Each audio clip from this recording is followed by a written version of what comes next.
Precisamente saludo en la línea telefónica al periodista Humberto Masacchio, también columnista del Excelsior, para platicar más acerca de la vida de Rafael Tovar y de Teresa. ¿Cómo estás? Muy bien, bueno, no tan bien con esta noticia terrible, ¿no? Una noticia terrible que, bueno, ya habían días que se estaba confirmando si había muerto, si no, y hoy ya finalmente se dio esta terrible noticia. ¿Qué nos puedes platicar de él? ¿Cómo vamos a recordar a Rafael Tovar y de Teresa, Humberto? Bueno, yo creo que ha sido uno de los grandes funcionarios culturales que ha tenido México. Yo no quiero comparar con nadie, pero tanto en Bellas Artes como en el Consejo Nacional para la Cultura y las Artes, y en la Secretaría lamentablemente ya no pudo desempeñarse con todas sus capacidades, pero fue siempre un gran funcionario, un hombre que entendía la política como servicio, un hombre culto, era un melómano formidable, tenía muy buen ojo para las artes plásticas, era un lector insaciable, escribió 3 libros, era un intelectual que estaba al frente de la cultura mexicana y que lo hacía muy bien, tenía excelentes relaciones con todos los grupos e individualidades. Creo que va a ser muy difícil sustituirlo por alguien que tenga también esas características, ese buen trato, tenía habilidad para conseguir presupuestos con sus pares, lo cual es muy difícil también. Creo que la cultura va a resentir, y lo va a resentir mucho, este deceso, que no solo es del hombre, de la persona, de Rafael Tovar, sino de toda una política, y eso es lo que me parece más triste. Así es, tienes mucha razón. Además, como bien dices, de melómano, coleccionista, un experto en arte, también diplomático. A mí me tocó por ahí del 2005-2006 que fuera mi jefe cuando estaba de embajador en Italia. Yo estuve ahí con él en Roma y sin duda alguna también un extraordinario diplomático, ¿no, Humberto?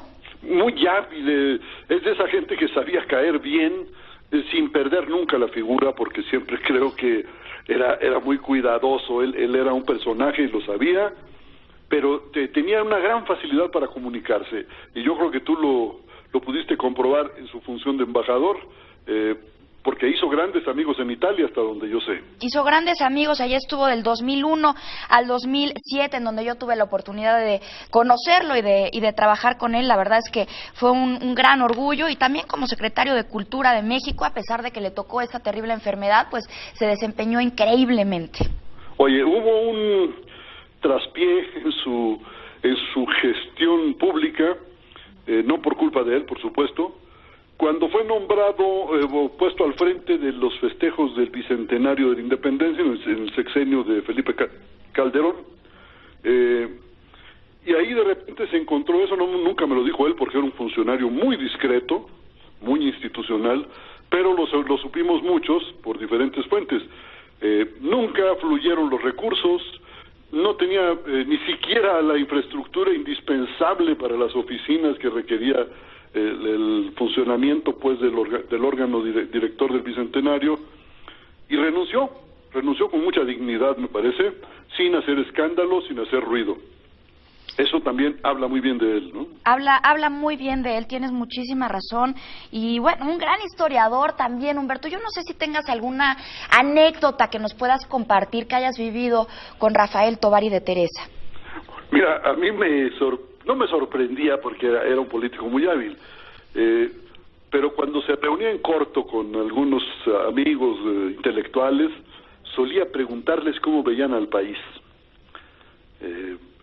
y escuchaba con toda atención las críticas, los puntos de vista diversos, porque eso le permitía tener una opinión más madura del país, del gobierno, de su propia gestión. Yo creo que no todos los funcionarios se atreven a hacer eso.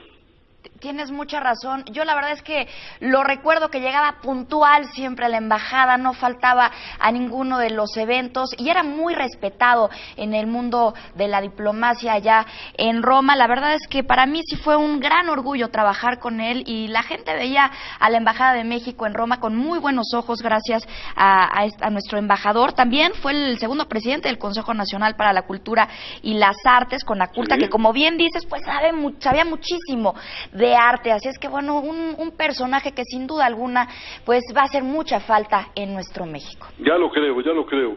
Además, mira, si me permites agrego un pequeño detalle. Cuando él fue nombrado director de Bellas Artes, muchos lo atribuyeron a su parentesco político con un expresidente. Sin embargo, demostró que estaba capacitado para esa función y lo hizo bien. Y después, bueno, pues ha demostrado sobradamente que no necesitaba padrinos para desempeñarse a la altura de lo que exige el país. Claro, 3 veces estuvo ahí en Conaculta y después pues en la Secretaría de Cultura, presidente también de la comisión organizadora de la conmemoración del bicentenario del inicio del movimiento de independencia nacional y del centenario del inicio de la Revolución Mexicana. En fin, ocupó muchísimos cargos y muchas historias que dejan la historia de nuestro país. Pero sobre todo el ejemplo de un funcionario honesto, lo subrayo. Sí, Nadie puede, no tiene cola que le pisen, como decimos los mexicanos, honesto, eficiente, cortés, con una visión de Estado que ya quisieran muchos, Con una educación impresionante, una clase que bueno, deja la verdad un buen legado. Yo te agradezco muchísimo, Humberto Musacchio, por platicar con nosotros sobre esta gran figura y que descanse en paz Rafael Tovar y de Teresa. Gracias, Humberto. Hasta luego. Gracias. Te invitamos a seguir cuestionando la información con los siguientes videos.